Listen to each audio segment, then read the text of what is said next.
Beautiful hall, like I say, is the Vice Presidential candidate of the Labour Party, Deputy Baba Ahmed, and his principal, the President-in-waiting, Peter, His Excellency Peter.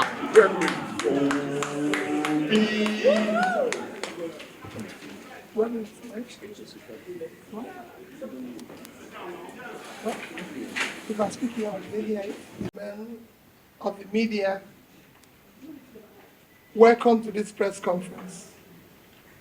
Kindly permit me to make some few remarks on the recent ruling of the Supreme Court, the highest court in Nigeria.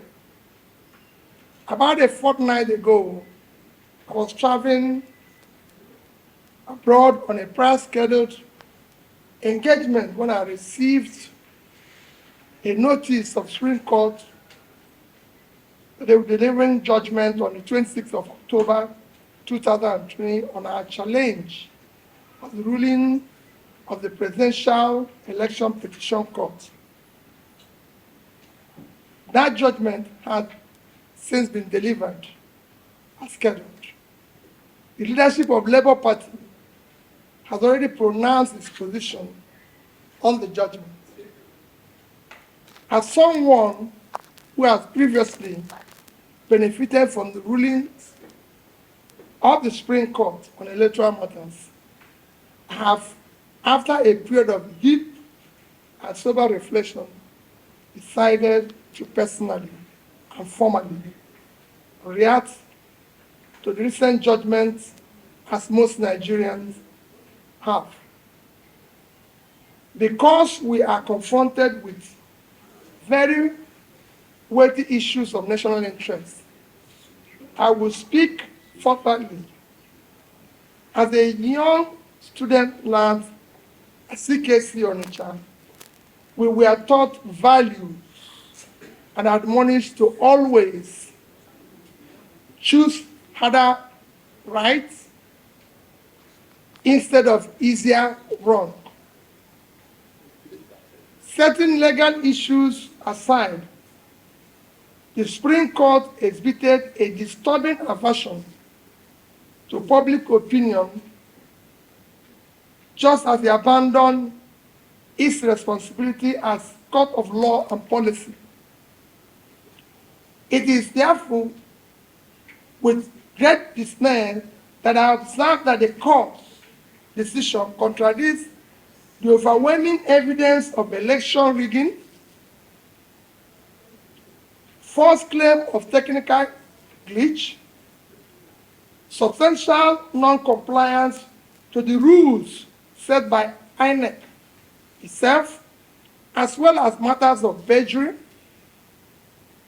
identity theft, and forgery that has been brought to light in course of this election matter. These are hefty allegations that should not have been treated with levity. More apparent, the Supreme Court's judgment willfully condoned breaches of the Constitution relative to established qualifications and parameters for candidates in presidential elections. With this counterintuitive judgment, the Supreme Court has transferred a heavy moral burden from the courtroom to our national conscience.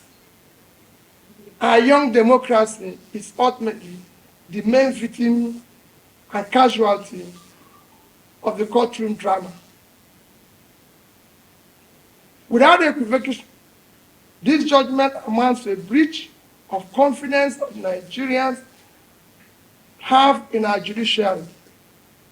To that extent, it is a show of unreasonable force against the very Nigerian people from whom the power of the Constitution derives.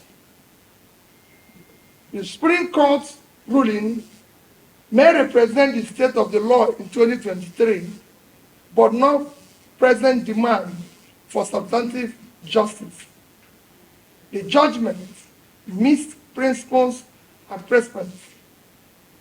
Indeed, the rationale and premise of the Supreme Court judgment have been clearly brought to light by deep, prevailing, and troubling valedictory remarks of Honorable Justice Musa Datijo Mohammed, JSC, on Friday, 27th, 2023. In disagreeing very strongly with the ruling of both the Presidential Petition Court and the Supreme Court on the outcome of the 25th February presidential election as declared by the Independent Electoral Commission, as Democrats who believe in the rule of law, we recognize that the Supreme Court is the end stage of our quest for legal closure on this matter. As a party and candidate, Daddy and I have now exhausted all legal and constitutional remedies available to us. However, this end is only another beginning of our quest for vindication of hope of the common man for a better Nigeria. After all, sovereignty belongs to the people, if only for historical purposes. It behoves us to place our disagreement with and deep reservation about this judgment on public record. We have long been aware of how weak the national institutions have negatively affected our democracy. This year, 2023, has been quite remarkable and revealing. INEC displayed incompetence in the conduct of its statutory duties. The judiciary has largely acted in defiance of the constitutional tenets, precedents, and established ground rules. Political expediency has preceded judicial responsibility. A mechanical application of technicalities has superseded pursuit of justice and fairness. Both INEC and Supreme Court,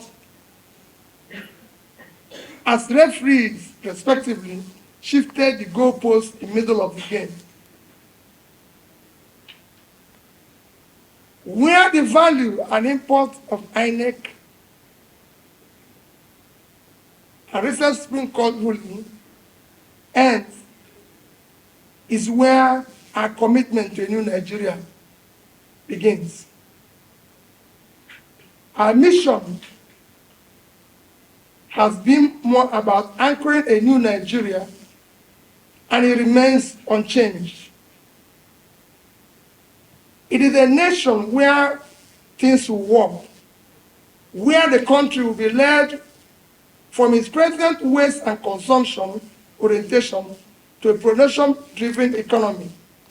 Our commitment is to a nation anchored on principles of prudent management of resources, to quickly pull millions out of multidimensional poverty, ensuring transparency and accountability in equitable distribution of opportunities, resources, privileges.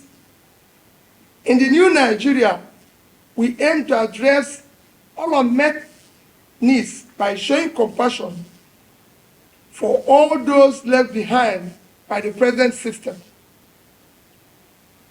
Going forward, we in Labour Party and the Obedient Movement are now effectively in opposition. We are glad that the nation has heard us loud and clear. We shall now expand the confines of our message of hope to the rest of the country. We will meet the people in their places where they feel pain and answer the needs for hope. At marketplaces, motor parks, town halls, boardrooms, university and college campuses, we will carry and deliver the message of a new Nigeria. As stakeholders and elected Labour Party officials, we will remain loyal to our manifesto. We will continue to canvass good governance and focus on issues that promote national interest and unity and cohesion. We will continue to give primacy to our Constitution, rule of law, and the protection of other liberties. We will offer checks and balances and will vote robustly in forthcoming elections to elect those who share our vision of a new Nigeria. Given the present national circumstances, there is compelling need for a strong political opposition.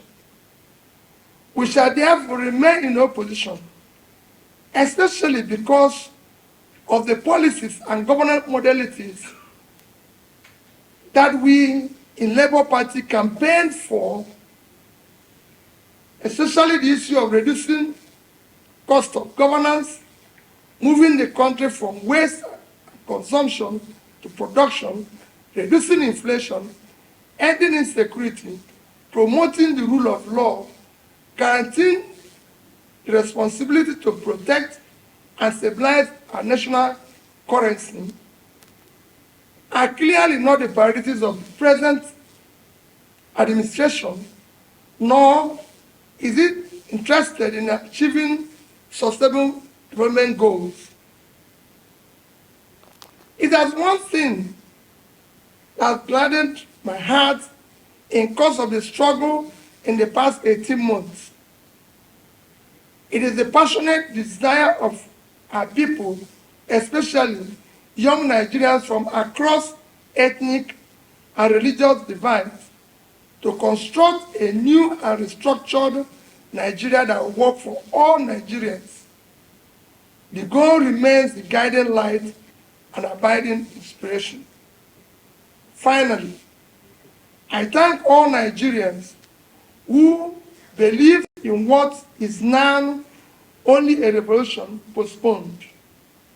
We deeply appreciate the unalloyed, non-partisan moral support millions of youths and ordinary Nigerians across ethnic, religious, geopolitical divides have continued to give Dati and I.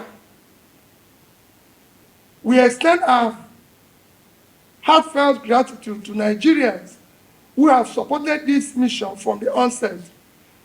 We salute the leadership and members of Labour Party, the Obedient Movement, the Obedient Presidential Campaign, Nigerians in diaspora, support groups, and all people of goodwill who work diligently and hoped for realization of the beginning of new Nigeria in this election cycle.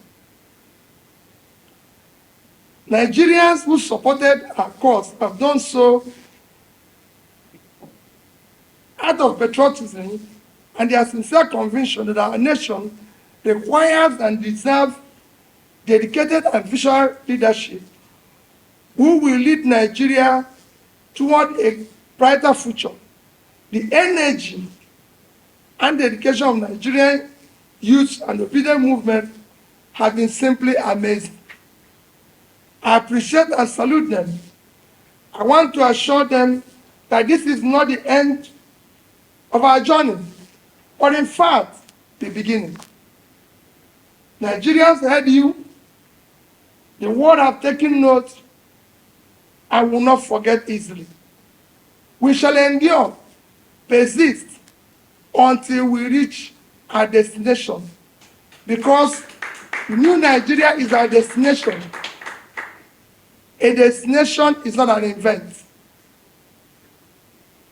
We thank in a special way our legal team.